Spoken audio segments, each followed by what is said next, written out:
శరణం స్వామి శరణం. నేను మీ రామస్వామిని.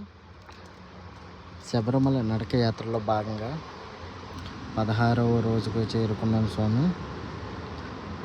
ప్రస్తుతం శ్రీ పొట్టి శ్రీరాములు నెల్లూరు జిల్లా రుద్రకోట గ్రామంలో శ్రీ అయ్యప్ప స్వామి దేవస్థానం వరకు వచ్చాము.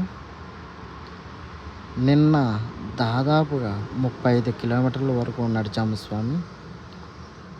ఈరోజు కూడా శ్రీ అయ్యప్ప స్వామి దేవస్థానం నుండి నడవాలని అనుకుంటున్నాం.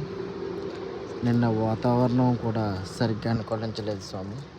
వాతావరణం అంతా స్వామి దయ. మా యాత్రకు ఎలాంటి ఆటంకం రాకుండా ఉండాలని ఆ అయ్యప్పను కోరుకుంటున్నాం. మీకు వీలైతే కామెంట్లో స్వామియే శరణమయ్యప్ప అని కామెంట్ చేయండి సార్. ఓం శ్రీ స్వామియే శరణమయ్యప్ప.